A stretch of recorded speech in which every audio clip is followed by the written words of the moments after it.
Quand on accepte ça en tant que parent, on est un bon parent.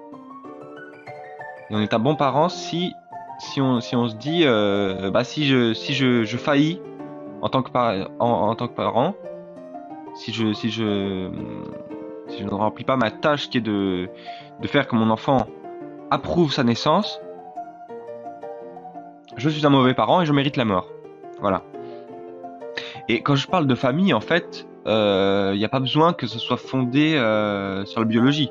Il n'y a pas besoin que le groupe soit uni. Il n'y a pas besoin que le facteur qui unisse le groupe, ce soit des liens biologiques forcément proches. Parce que de toute façon, ça va tracer une frontière autour de ta famille. C'est pas possible. C'est pas possible d'en faire une objective. Donc tu dois la faire arbitrairement.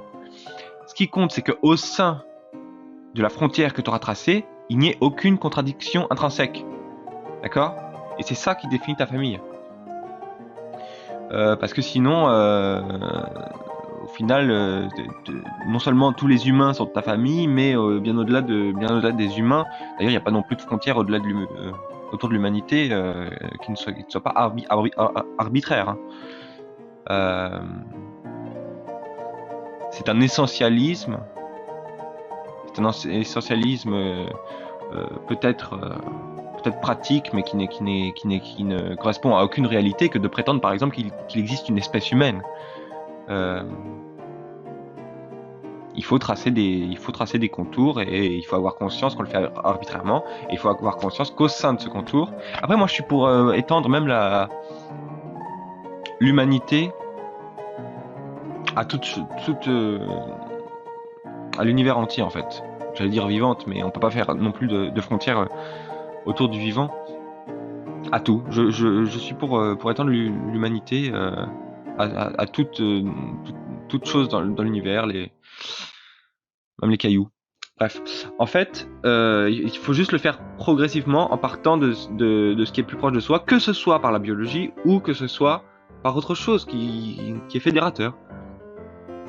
Mais il ne faut pas de contradiction intrinsèque, parce que s'il y a contradiction intrinsèque, c'est là que la famille n'existe pas. Et c'est pour ça qu'on ne peut, enfin, comme je t'ai expliqué dans le vocaro précédent, on ne peut pas se revendiquer de la famille pour exercer une autorité au sein de la famille. C'est un non-sens complet. C'est une adhésion entière, la famille. C'est des rapports inconditionnels d'adhésion les uns aux autres. Réciproque. Cohésion entière, c'est ça la famille. Ah oui, et ben justement, tu me parles d'Houellebecq, j'ai lu Houellebecq, et en fait, le mouvement que je décris, je commence de plus en plus à considérer c'est-à-dire cette cohésion intrinsèque qui s'étend. Je commence de plus en plus à voir le rapport entre mon idéologie et l'islam. Et ouais. Ouais. Je pense que je me refais un nouvel avis sur l'islam. Ouais. Parce que il y a pas si longtemps, j'étais islamophobe, on peut dire. Ce qui n'est pas une insulte, hein, ce qui est un droit. On a le droit d'être critique. On a le droit d'avoir des a priori. Mais voilà, je suis en train de les réviser. J'ai de plus en plus l'impression que l'islam, effectivement, que l'islam est le salut de l'humanité. Mais c'est une question à approfondir. Hein. Moi, je suis pas quelqu'un qui va adhérer à quoi que ce soit tête baissée comme ça. Il n'y a pas de famille sans autorité parentale. Il faut une force qui s'impose aux individus pour les lier. Sinon, si tout repose sur les volontés individuelles et sur des relations contractuelles, rien ne t'assure que la famille ne va pas se décomposer dès lors que les membres entrent en désaccord. Tu as pris le cas extrême d'un meurtre par exemple. Alors comme tu dis, il ne faut pas qu'il y ait de contradictions internes, mais qu'est-ce qui te le garantit ? Au contraire, il est attendu qu'il y ait des contradictions, des conflits au sein d'une famille. C'est ce qu'on observe tous les jours et tout au long de l'œuvre de Balzac par exemple. Alors dire il ne faut pas qu'il en soit ainsi, restera à jamais un vœu pieux si tu ne te donnes pas les moyens, en réhabilitant l'autorité du père, de lier cette famille. Des, des conflits d'idées, si ça reste des propositions, ça va. Ça ne met pas en branle l'idée de famille. Mais si quelqu'un est sûr contre quelqu'un d'autre qui est sûr, là la famille n'existe pas. J'ai pas dit que le débat ne pouvait pas exister dans une famille. J'ai dit que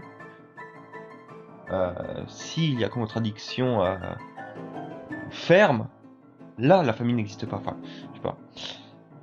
Non mais en fait, de toute façon, je vois bien à ton pseudo que t'es un nazi, alors sur la peine de... C'est juste que t'es un partisan de la force parce que t'es profondément irrationnel. Et donc, tu ne crois pas à l'idée de justice. Je suis désolé. Tu nies tout simplement l'idée de justice parce que la justice par la force, c'est non, c'est le contraire. Enfin, c'est le... Je veux dire, justifier quoi que ce soit par des rapports de force, c'est le contraire strict de la justice. Et donc en fait, dans le monde que je propose, c'est pas tellement grave que tu revendiques comme ça soit une autorité pour toi, soit que tu prônes le fait que quelqu'un exerce une autorité non contractuelle.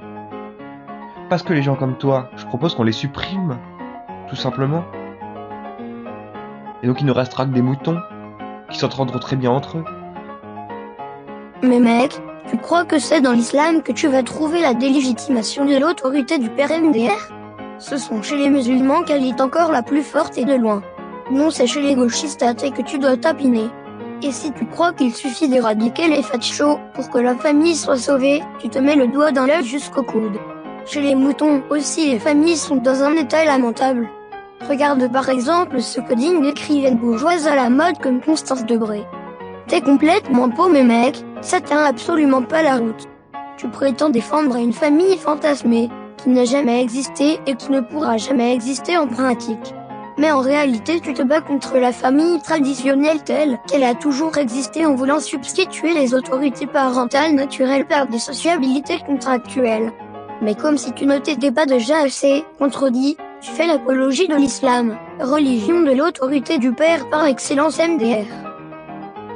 Bah peut-être que cette famille n'existera jamais en pratique, mais tant qu'elle n'existera pas, il faudra continuer de faire tomber des têtes. Tu comprends ou pas? Faut tendre vers ça, même si c'est peut-être... même si ça, en tant que situation stable, c'est un horizon inatteignable. Il faut conquérir cet horizon, il faut un effort permanent dans ce sens-là. Et l'islam, si l'islam n'est pas exactement comme ça, en tout cas il en a des composantes. Et si l'islam n'est pas exactement tel que ou ne s'est jamais appliqué tel que il correspond strictement à mon idéologie, alors il faut se servir du nom d'islam pour vendre une autre réalité. De toute façon, l'islam, le nom de l'islam est là, c'est une marque. Si on veut répandre des idées aujourd'hui et faire qu'elles deviennent la norme pour l'humanité entière, il faut s'appeler musulman, et je dirais même qu'il faut s'appeler imam. C'est comme ça qu'on transmet ses propres idées. Bref. Et voilà mes amis, cette première émission touche à sa fin. N'hésitez pas à proposer en commentaire des sujets que vous voudriez que je traite, et ils feront peut-être l'objet d'une future émission. Voilà.